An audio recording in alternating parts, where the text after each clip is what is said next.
বন্ধুগণ, আজকে আমি আপনাদের সঙ্গে শেয়ার করব রুটি দিয়ে একটি ইজি স্যান্ডউইচ রেসিপি, যেটি খেতে ভীষণ মজা। আর এই জন্য আমি প্রথমে নিয়েছি দুটো বড় সাইজের পেঁয়াজগুলোকে আমি লম্বা লম্বা করে কেটে নিয়েছি। আর প্রত্যেকটা পার্টকে আমি হাত দিয়ে এইভাবে ছাড়িয়ে নিলাম। আমার প্রত্যেকটা দেখুন বন্ধুরা, প্রত্যেকটা পার্টকে আমি এইভাবে একটা একটা করে পেঁয়াজের পার্টগুলোকে ছাড়িয়ে নেব। এবার আমি এখানে দিয়ে দিলাম অল্প একটু চিলি ফ্লেক্স, আর দিয়ে দেব হাফ চামচ চাট মশলা, আর এখানে দিয়ে দেব কিছুটা কুচনো ধনেপাতা। ধনেপাতাটা দেওয়ার পর আমি এখানে দিয়ে দেব কুচনো কাঁচা লঙ্কা, আর আমি এখানে দিলাম হাফ চামচ বা স্বাদমতো বিট লবণ। এবার বিট লবণটা দেওয়ার পর আমি হাত দিয়ে পেঁয়াজটাকে ভালো করে মশলার সঙ্গে মিশিয়ে নিলাম। আমি একটা স্যালাড রেডি করে রাখলাম। এদিকে আমি নিয়েছি একটা নতুন আলু, যেটাকে আমি সেদ্ধ করে নিয়েছিলাম। নিয়ে আমি হাত দিয়ে এইভাবে ম্যাশ করে নেব। এবার আমি এখানে দিয়ে দিলাম স্বাদ মতো লবণ, আর অল্প একটু লঙ্কার গুঁড়ো, আপনারা আপনাদের মতো দিয়ে নেবেন ঝালটা। আর দিয়ে দিলাম কাঁচা লঙ্কা কুচনো, আর একটু ধনেপাতা। ধনেপাতাটা দেওয়ার পর আমি সমস্ত মশলাগুলোকে আলুর সঙ্গে এইভাবে মিশিয়ে নেব।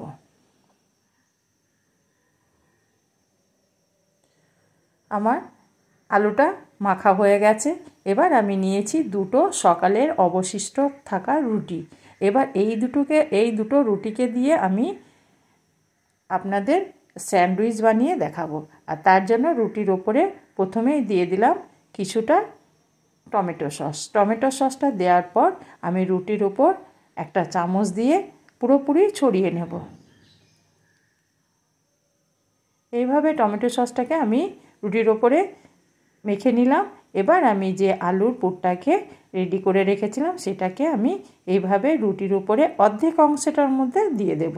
পুরো অংশটার মধ্যে আমি আলুর পুরটা দেব না, অর্ধেক বরাবর আমি এইভাবে আলুর পুরটাকে দিয়ে দিলাম।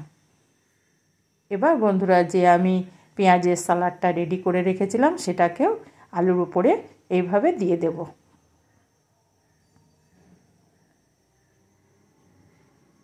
পেঁয়াজটা আলুর উপরে ভালোভাবেই দিয়ে দেব, যেন পুরো আলুর উপরে পেঁয়াজটা ছড়িয়ে থাকে। এবার আমি এখানে দিয়ে দেব একটা মিডিয়াম সাইজের টমেটোকে আমি কেটে রেখেছি, সেটাকে এইভাবে একটা একটা করে পেঁয়াজের উপরে চাপিয়ে দেব। চাপিয়ে দেওয়ার পর এবার রুটিটাকে আমি উল্টিয়ে দিয়ে এইভাবে ভাঁজ করে নেব।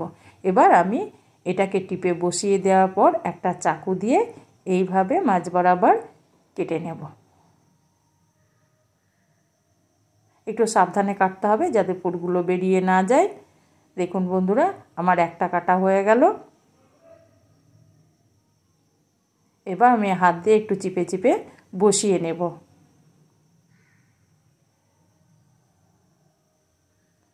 দুটো টুকরোকেই আমি এইভাবে একটু সাইজ করে নেব যাতে পুরগুলো বেরিয়ে না আসে।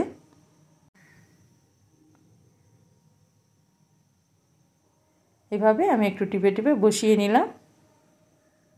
এবার এটাকে আমি সাইড করে রেখে দেব। আবারও আমি একটা রুটি আপনাদের দেখিয়ে দিচ্ছি। ঠিক একইভাবে আমি প্রথমে টমেটো সস দেব, তারপরে আমি হাত দিয়ে পুরোটাকে মেখে নেব। মেখে নেওয়ার পর আলুর যে পুরটা আমি রেডি করেছি সেটাকে এর উপরে অর্ধেক অংশটাই আমি দিয়ে দিলাম।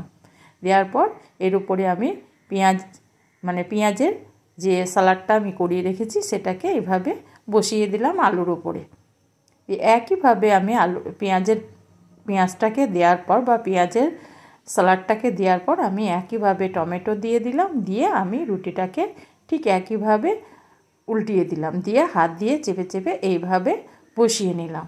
এবার চাকু দিয়ে মাঝ বরাবর কেটে নেব। ঠিক যেমন স্যান্ডউইচ হয়, আমরা পাউরুটি যেমন স্যান্ডউইচ খেয়ে থাকি, ঠিক সেইভাবে আমি এইভাবে চেপে চেপে একটু বসিয়ে নিলাম।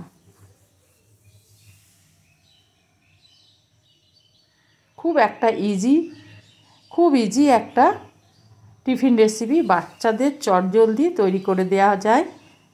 এবার আমার সমস্ত টিফিনগুলো রেডি হয়ে গেল। এবার বন্ধুরা, আমি গ্যাসের মধ্যে একটা প্যান বসিয়ে দিয়েছি। প্যানের মধ্যে দিয়ে দিলাম এক টুকরো বাটারটাকে আমি পুরোপুরি গলিয়ে নেওয়ার পর আমি যে রুটিগুলো পুর ভরে রেখেছি সেগুলোকে আমি একটু সেঁকে নেব। এতে বাচ্চাটা ভীষণ মজা করে খায়, যেহেতু বাটারের সেন্টটা থাকে। এইভাবে উল্টিয়ে পাল্টিয়ে আমি এগুলোকে ভেজে নেব।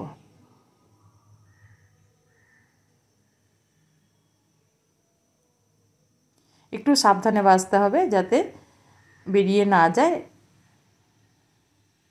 এভাবে আমি হাত দিয়ে ঘুরিয়ে ফিরিয়ে এগুলোকে ভেজে নেব।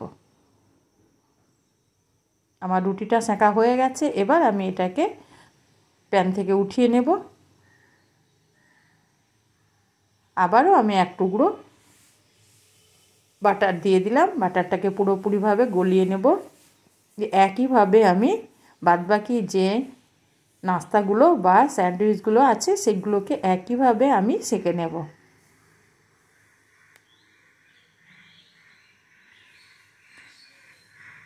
হ্যাঁ বন্ধুরা, যদি আমার ভিডিওটা ভালো লেগে থাকে তবে অবশ্যই একটা লাইক করবেন আর সাবস্ক্রাইব করে আমার চ্যানেলটির পাশে থাকবেন। এভাবে আমি হাত দিয়ে ধরে এটাকে উল্টিয়ে দিলাম।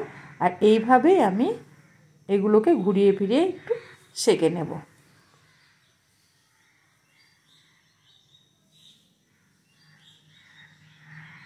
আর গ্যাসটাকে একটু মিডিয়ামে রেখেছি। আমার নাস্তাগুলো ভাজা হয়ে গেছে বা সেঁকা হয়ে গেছে। এগুলোকে এবার আমি উঠিয়ে নিয়ে পরিবেশন